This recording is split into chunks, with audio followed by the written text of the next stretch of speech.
জামালপুরের মাদারগঞ্জের পাকরুল গ্রামের বাসিন্দা ফকির আলী ৫৮ বছরের জীবনে বহুবার বসতবাড়ি বিলীন হতে দেখেছেন আগ্রাসী যমুনায়। নদীর করাল গ্রাসে বাপদাদার পৈতৃক ভিটে মাটি হারিয়ে এখন নিঃস্ব। সরকারি আশ্রয়ণ প্রকল্পে স্ত্রী সন্তান নিয়ে থিতু হলেও পিছু ছাড়েনি যমুনা। গত বছর বিলীন হয়েছে সেই আশ্রয়ণ প্রকল্প। এখন অন্যের জমিতে ছাপড়া ঘর তুলে করছেন বসবাস। এই যে আমি দাঁড়ায় আছি, এখানে এটা আদর্শ গ্রাম ছিল। এখানে আমরা ৬০টা পরিবার বসবাস করছি। ২৭ বার আমি যেমন বাড়ি ভাঙছি। যার বাড়ি ভাঙছে সে কিন্তু বেদনা জানে, তাছাড়া অন্য কেউ জানে না।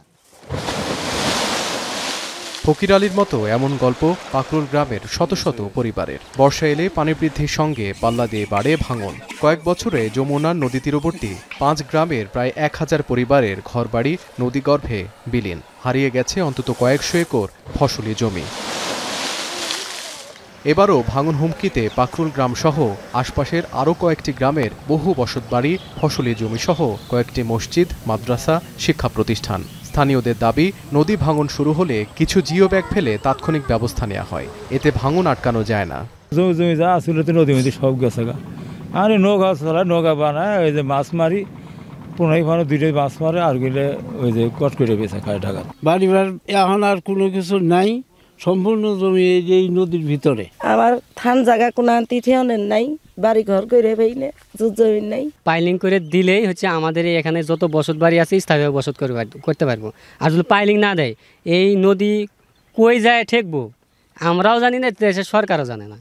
ভাঙন রোধে স্থায়ী বাঁধ নির্মাণের প্রকল্প হাতে নেওয়া হয়েছে বলে জানায় পানি উন্নয়ন বোর্ড। বর্ষা মৌসুমের শুরুতে ভাঙন কবলিত এলাকায় জিও ব্যাগ ডাম্পিং করা হচ্ছে।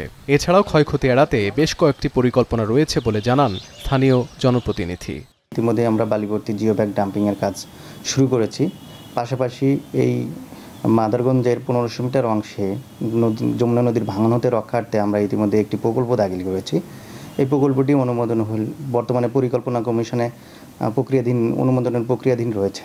সবার সহযোগিতায় আমাদের একটা যে স্থায়ী একটা বাঁধ, এরকম একটা আমাদের একনেকে আছে। যে কোনো সময় এটা ইনশাল্লাহ ৬৬ কোটি টাকার একটা প্রজেক্ট, স্থায়ী বাঁধ হবে। ১.৫ কিলো রাস্তা, ১.৫ কিলো আর কি বাঁধ। চর পাখিরদহ ইউনিয়ন ছাড়াও বর্ষার শুরুতেই দেওয়ানগঞ্জ, বকশীগঞ্জ ও মেলান্দহ উপজেলায় নদী তীরবর্তী এলাকায় ভাঙন শুরু হয়েছে। এখন জামালপুর।